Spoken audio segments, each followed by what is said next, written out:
under RCRA. When we get to that place, if some folks would like us to get to that place, then we will be acting accordingly. But that's not within the body of the law that we're following at this point. Any other questions? I have to ask, just to follow up on that. And I know the difference between an NPDES permit or a point source and a land application permit, but are you saying that there are no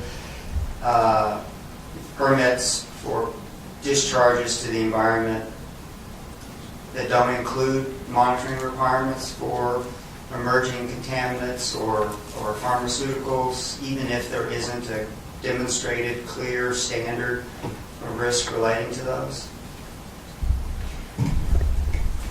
Melanie, do you want to address the 50s question? It's a question of it's teeing off on the previous conversation about what assurances, safeguards can be included to try to speak to emerging contaminants, pharmaceuticals, or other types of potential endocrine disrupting contaminants that even if there's not a national clear-cut standard or a state regulation establishing a level of risk. I personally have seen over a growing number of permits that have additional monitoring and testing to try to address a concern that's come up in the public discourse over the. And I think that your characterization of this universe of possible contaminants as emerging contaminants is exactly correct. I mean, you hear about endocrine disruptors, you hear about microparticles, you hear about a number of things which are in our environment, they're in our bodies, they're in our world. And folks are saying, there may be correlations, there may be effects by the effects, and EPA has certainly convened a number of conversations about this world of emerging contaminants. We don't have any water quality standards for any of those things. There are no federal criteria upon which we could bring to you a potential state water quality standard.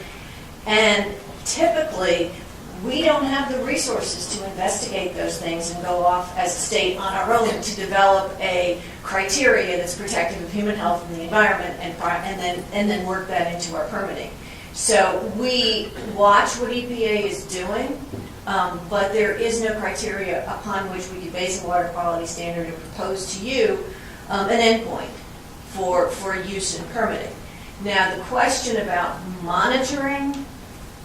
Yeah, that's the question. That's the question. It's really a question about monitoring provisions. What the agency does to do is we have whole effluent toxicity monitoring on 50s permits.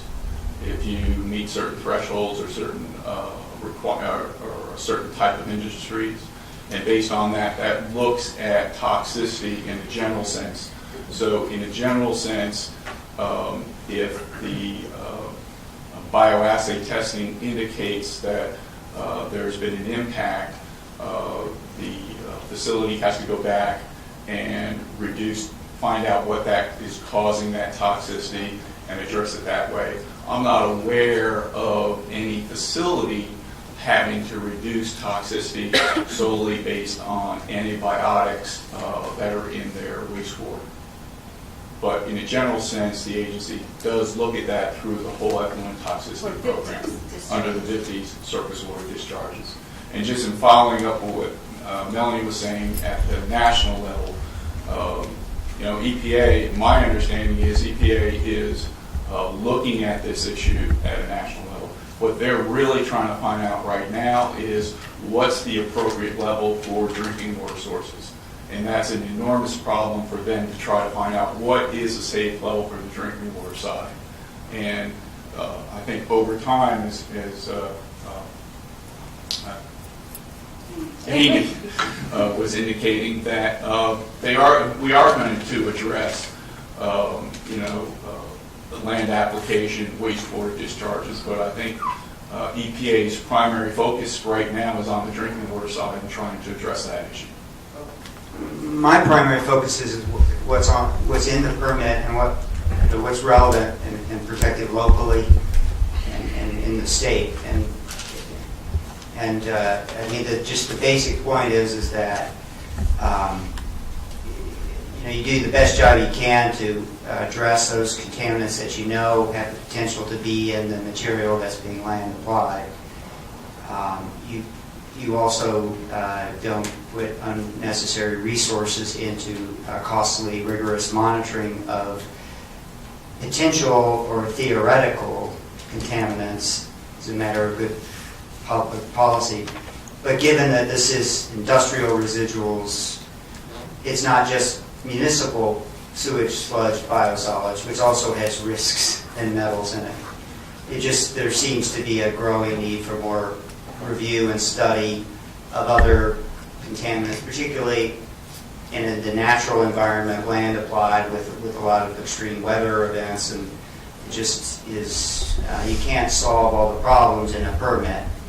Just pointing out that there's an obvious growing need for more monitoring and information on new risks from contaminants, particularly if it doesn't neatly fit within just a municipal sewage sludge arena. It also includes some industrial biosolids. So I'm sorry for that long discussion. If I could, just to go back to the definition of industrial waste and the nature of this material in this permit versus biosolids. Biosolids originates from a municipal wastewater treatment plant. That does not mean that it does not have, as part of its influent, industrial waste. So there might be, for example, Tyson could opt to send this through a municipal wastewater stream, at which point it would be characterized as part of the biosolids. And so industrial sources do occur within the biosolids program. We actually have an advantage in this case with this permit because we're looking specifically at this one plant, the conditions, exactly what's going on at that one plant. We're looking very closely at their treatment process and what goes in and out. In a biosolids permit, that becomes part of the whole. So that, for that reason, I just want to make sure that we're not saying that in a biosolids permit that these types of materials are excluded from the material. Anything else? I would, before we get to staff recommendation, I'd like to ask our legal counsel to give us our charge, what can we consider, what we're to do, and what are the parameters. Sure. David Grant is Assistant Attorney General and Counsel to the State Water Control Board. It's my view that the board is vested with the broad authority under the State Water Control Law and the EPA regulations to issue permits to land apply industrial residuals. Reasonable and necessary limitations may be placed upon such permit applications necessary to protect water quality. With respect to biosolids, additional specific limitations may be placed on the permit application to protect public health. However, this distinction is unnecessary because both this permit and the permit we'll hear about this afternoon were both submitted to the Virginia Department of Public Health and received their approval. Additional limitations which are not necessary or reasonable to protect water quality are outside the board's authority. Staff asserts that the permit as written protects both the environment and human health due to compliance with this board's duly approved EPA regulations and the vetting of the Department of Health. In addition to the imposition of specific conditions, including a no discharge condition, setbacks, and the administration of a nutrient management plan. So the law requires that this board either accept staff recommendation, which you'll now hear, or provide a clear and concise statement explaining the reasons for any variation from staff's recommendation and how the board's decision is in compliance with applicable laws and regulations. I'll also point out this permit, like any other permit, the permittee is required to comply with all other federal, state, and local laws and regulations. And also, as Mr. Winter pointed out earlier, the issuance of this permit does not convey any private property rights, neither real or personal private property, nor does it authorize any injury to a private property or invasion of a personal right or infringement of a federal, state, or local law. Thank you. Staff. Based on the agency permit files, comments received during the public comment period, and any explanation of comments previously received during the public comment period made at the board meeting, the staff recommends that the board, 1, find that the permit has been prepared in conformance with all applicable statutes, regulations, and agency practices. The limits and conditions in the permit have been established to protect public health and the environment, and all public comments relevant to the permit have been considered.